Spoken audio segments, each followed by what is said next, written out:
Sa isang maliit na bayan sa kanayunan, nagpapatrolya ang mga pulis sa isang abandonadong lugar. Binuksan ng punong opisyal ang isang lalagyan at nagulat siya nang sinubukan siyang salakayin ng isang masugid na aso. Buti na lang nakakadena ang aso kaya hindi siya nasaktan. Gayunpaman lingid sa kanilang kaalaman ay malapit nang maputol ang lubid na humahawak sa kadena ng aso. Ang ating pangunahing tauhan na si Neil ay nakatutok ang kanyang baril sa aso, ngunit sa ilang kadahilanan ay hindi niya mahila ang gatilyo. Pagkatapos ay na-distract siya noong ang isang agila ay nakitang lumilipad sa kalangitan. Ang lubid ay naputol at ang aso ay inatake ang hepe na paulit-ulit niyang sinasabi kay Neil na barilin ang aso, ngunit si Neil ay hindi makapag-ipon ng lakas ng loob na gawin. Kaya't sinubukan niyang hilahin ang lubid sa halip, ngunit ang aso ay hindi tumitigil sa pag-atake. Nagradyo si Neil sa kanilang istasyon na humihingi ng isang medic para gamutin ang mga sugat ng hepe, ngunit kinansela ng hepe ang kahilingan at sinabing ayos lang siya. Dahil sa tingin niya ang pagtawag sa medic ay mangangahulugan lamang ng mas maraming paperwork at hindi niya gusto yon. Pagdating nila sa istasyon kinausap ng chief si Neil may pinagdadaanan pala ito, nawawala ang anak niya at naiintindihan ng chief na nakakaapekto ito sa performance niya sa trabaho. Iniisip ni Neil na pinapaalis na siya ng hepe sa tungkulin gayunpaman, nilinaw ng hepe na gusto lang niyang makasigurado na okay siya. Sinabi niya sa kanya na maaari siyang magpahinga hanggat kailan niya gusto para malutas ang kanyang sitwasyon. Sa loob ng istasyon ang hepe ay ginagamot ng isa pang opisyal nang dumating ang kanyang anak na babae na labis na nag-aalala na ang kanyang ama ay maaaring magkasakit ng rabies. Sinabi niya sa kanya na kailangan niyang pumunta sa ospital, ngunit ang kanyang ama ay tumanggi dahil matigas ang ulo. Sa pagtatapos ng araw ay hinahatid ni John si Neil pauwi at sinisikap ni John na pasayahin ang kanyang kaibigan, kahit na wala siyang nakikitang kahit anong bakas ng kaligayahan mula kay Neil at halatang nasa matinding kalungkutan siya at sinusubukan na lamang niyang ipagpatuloy ang kanyang buhay.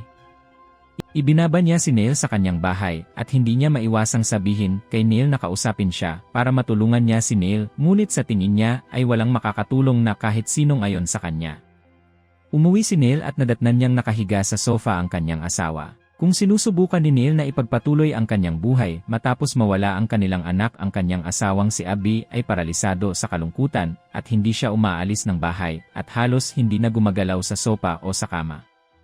Lingid sa oras na palagi niyang tinitingnan ang mga larawan ng kanyang anak na umaasa at nagdadasal na balang araw ay babalik ito. Kasalukuyan silang nag-impake ng kanilang mga gamit para lumipat sa ibang lugar na umaasang makakatulong ito sa kanila na magsimula. Sa susunod na araw naglalakad si Neil sa tabi ng lawa, kinuha niya ang relo na ibinigay niya sa kanyang pinakamamahal na anak. Noong nandoon pa siya ay naalala niya ang mapayapang sandali nang ibinigay niya ito sa kanya. Alam niya na hindi na babalik ang kanyang anak. Itinapon niya ang relo sa lawa pagkatapos ay kinuha niya ang kanyang baril at itinutok ito sa kanyang baba na handang hilahin ang gatilyo at tapusin ang kanyang pagdurusa. Subalit narinig niya ang isang babaeng sumisigaw na nalulunod sa lawa, kaya nagmamadali siyang iligtas ang babae. Nagawa niyang ibalik siya sa dalampasigan gayunpaman, habang ibinaling ng babae ang kanyang mukha, ay nakakita si Neil ng isang halimaw na parabang ang babae ay nahawaan ng isang virus na ginagawa siyang parang zombie at inaatake siya. Sinubukan ni Neil na barilin ang babae, ngunit nalaman niyang walang bala ang kanyang baril, kaya wala siyang pagpipilian kundi ang kumuha ng bato at hampasin ang babae ng maraming beses hanggang sa hindi na ito gumagalaw. Pagkatapos ay nakita niya ang dalawa pang zombie na paparating sa kanya. Agad na bumalik si Neil sa kanyang bahay, hinanap niya ang kanyang radyo at sinubukang kontakin ang istasyon, ngunit ang radyo ay hindi gumagana ng maayos. Sinundan siya ng mga zombie sa kanyang bahay, hinanap niya ang mga bala, ngunit nakita niyang walang laman ang mga kahon.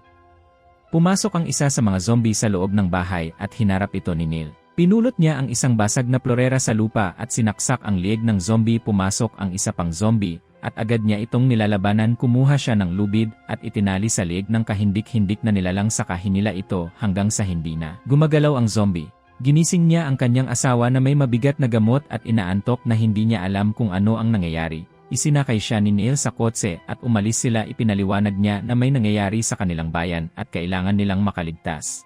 Sabi niya na ang mga tao ay nahawahan ng isang uri ng virus at sila ay nagiging marahas na umaatake sa sinumang nakikita nila.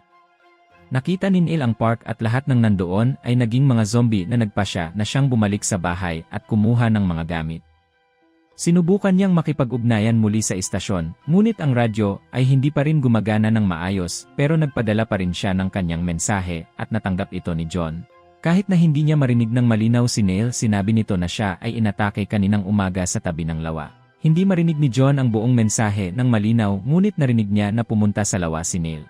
Pagkatapos mag-ipon ng mga supplies ay nagpatuloy sila sa pagmamaneho, ngunit naubusan ng gasolina. Nagpasya si Neil na maglakad papunta sa kalapit na gasolinahan at sinabihan si Abby na siguraduhing i-lock ang pinto at huwag lalabas habang wala siya. May hawak lang na kutsilyo. Pumunta siya sa kalsada. Nakarating siya sa gasolinahan at kumuha ng 2 lalagyan sa tindahan. Wala ni isang tao at naisip ni Neil na lahat ng tao doon ay nahawa na at napunta sa kung saan. Samantala, dumating si John sa lawa at hinahanap si Neil. Habang lumilingon siya sa paligid, nakita niya ang bangkay ng babaeng umatake kay Neil kanina. Habang pinupuno ang mga lalagyan, inatake si Neil ng isang zombie. Mukhang ito ang gasoline boy na nahawa ng virus para talunin ang halimaw. Binuhusan niya ito ng gas at sinilaban ito kaya gumapang ang zombie habang nasusunog. Agad na tumakas si Neil pabalik sa kotse at nagmaneho papunta sa gasolinahan para punuin ang sasakyan. Nakita ni Abby ang sunog na lalaki na gumagapang sa lupa at nagulat siya sa nakita. Sinabi sa kanya ni Neil na kunin ang lahat ng kailangan niya sa tindahan at magmadali. Hinahanap pa rin ni John si Neil at pumunta sa bahay nila. Pagkapasok niya sa pinto ay napansin niya ang basag na salamin sa sahig. Hindi niya napansin ang walang buhay na katawan sa loob dahil sobrang dilim. Tapos narinig niya ulit ang radyo at sinubukang makipag-usap kay Neil pero hindi pa din maganda ang signal. Nang mapuno na ang gas ay nagpatuloy sila sa pagmamaneho. Ay nagpasya si Neil na pumunta sa bahay ng hepe para balaan siya at humingi ng tulong. Bukas ang pinto kaya pumasok siya sa loob. Tinawag niya ang hepe, ngunit walang sumasagot. Pagdating niya sa kusina nakita niya ang asawa ng hepe na naghihiwa ng karne. Nang lingunin siya nito ay nakita niyang nahawaan na ito.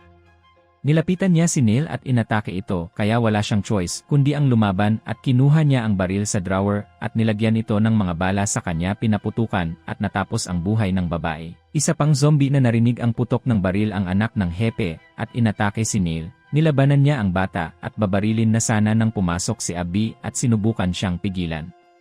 Sa mga sandali ng kanyang pag-aalinlangan ang hepe na ngayon ay isa ng zombie ay tumalon din sa kanya kaya natumba siya. Nang makitang inaatake ang kanyang asawa kinuha ni Abby ang baril at itinutok ito sa hepe. Ngunit pinigilan siya ng anak na babae ng hepe at hinila siya. Inilabas ni Neil ang lahat ng kanyang lakas at nagawang itulak ang hepe palayo. Pagkatapos ay binaril niya ito. Pagkatapos ay sinimulan niyang hanapin si Abby na tumatakbo palayo sa anak na babae ng hepe. Sinabi niya kay Abby na tumakbo sa pinakamabilis na kanyang makakaya. Pagkatapos ay biglang natapilok si Neil at nahulog mula sa isang bangin, kaya gumulong siya at natamaan ang kanyang ulo. Isang flashback ang ipinakita noong araw na nawala ang kanyang anak na si Ben. Si Ben ay sumusubok na tumakas mula sa bahay, ngunit sinundan siya ni Neil. Tumakbo si Ben sa kakahuyan at sinigawan ang kanyang ama na iwan siyang mag-isa. Isang segundo ay nandoon pa siya, ngunit sa sumunod na segundo ay lumingon si Neil sa likod. Si Ben ay wala na. Nakatayo si Neil sa isang mataas na bangin na hinahanap si Ben nang bigla itong sumulpot sa tabi niya habang si Ben ay naging zombie. Nakita ni Neil na infected na ang mukha niya tapos tinulak siya ni Ben palabas ng bangin. Nagising si Neil at umaga na pala, buti na lang at hindi siya inatake ng mga zombie habang hinimatay siya at parang medyo kakaiba. Naglakad siya pabalik sa kotse at nadatnan si Abby na naghahalungkat ng kanilang mga gamit. Natutuwa siya na ligtas siya, subalit nang tingnan siya ni Abby ay nalaman niyang infected din siya ngayon. Siya ay patuloy sa pagmamaneho para makatakas sa pulis na zombie na nakabuntot sa kanya. Nakatali si Abby sa backseat. Samantala sa headquarters parang normal na ang lahat para kay John at sa ibang mga officers. Walang zombie outbreak o kung anuman. Tinanong ni John ang kanyang kasamahan kung may narinig siyang balita mula kay Neil, ngunit wala. Sinubukan ulit ni Neil na magradyo at sa pagkakataong ito ay narinig siya ni John. Sinubukan siyang sabihan ni John na sa tingin niya ay naiintindihan niya ang nangyayari. Naririnig ni Neil na nagsasalita si John, ngunit hindi pa rin maganda ang linya na napagtantong hindi niya marinig ng malinaw ang kabilang linya. Sinabi niya na papunta siya sa Wolf Pass Tower at humingi ng tulong sa kanila. Sinubukan siyang pigilan ni John, ngunit hindi na siya naririnig ni Neil. Si Neil ay patuloy na nagmamaneho patungo sa tower. Doon niya nakasalubong ang isang zombie na pulis at pinagbabaril siya. Pagkatapos ay ginagamit niya ang radyo sa tower upang humingi ng tulong medikal para sa kanyang asawa. ipinaliwanag niya na may nangyayari sa bayan at isang virus ang kumakalat na nakahawa sa kanyang asawa at humihingi ng agarang tulong medikal. Nagpatuloy siya sa pagmamaneho at sa wakas ay nakatanggap siya ng malinaw na signal na makipag-usap kay John. Sinabi niya kay John ang tungkol sa sitwasyon ng kanyang asawa at humingi ng agarang tulong. Sinabi sa kanya ni John na naintindihan niya kung ano ang nangyayari at tutulungan niya siya. Hiniling niya kay Neil na makipagkita sa kanya sa bahay niya sa lalong madaling panahon. Tuwang-tuwa si Neil at nagmaneho pauwi, kung saan nakita niyang nakaparada ang mga sasakyan ng pulis. Lumabas siya at hinanap si John. Itinali din niya ang kamay ng asawa para pigilan ang pag-atake. Habang papalapit siya sa bahay, nakita niya ang matalik niyang kaibigan na si John ay nahawa na. Itinutok ni Neil ang baril kay John sa pag-aakalang walang nagliligtas sa kanya. Ngayon ay sa sandaling ito ay nabunyag na ang mga tao sa kanyang harapan ay hindi mga zombie, walang impeksyon o outbreak na nangyayari. Ang outbreak ay nasa isip lang ni Neil. Dahil si Neil ay armado at wala sa tamang pag-iisip, ay inutusan siya ni John na ihulog ang kanyang baril at pagkatapos ay binaril siya.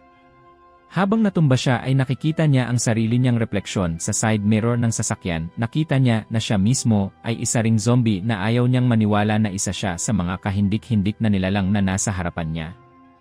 Nakikiusat si Abby na tumigil na siya at sinisigurado sa kanya na magiging okay ang lahat. Isang flashback ang ipinakita mula sa lahat ng mga zombie na nakita ni Neil sa parke na lumabas na mga normal na tao na tumatambay lang at ang hepe at ang kanyang asawa na kanyang nabaril ay mga normal na tao lamang na nagtatanggol sa kanilang sarili. Mula sa biglang pagsalakay sa kanila ni Neil, ang babae mula sa lawa at ang dalawa pa niyang kasama pati na ang gasoline boy, lahat sila ay mga normal na tao. Gayunpaman sa paningin ni Neil lahat sila ay mga halimaw.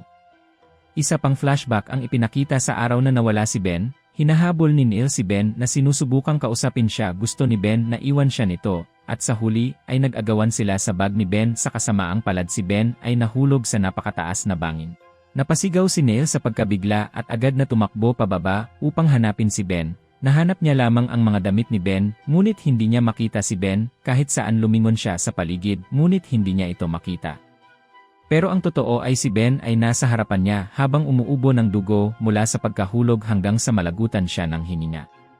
Tila dahil sa trauma ay may humarang sa isip ni Neil. Sa paningin ni Ben, ito rin ang nag-trigger sa kanyang mga guni-guni na ang mga tao sa kanyang paligid ay naging mga halimaw.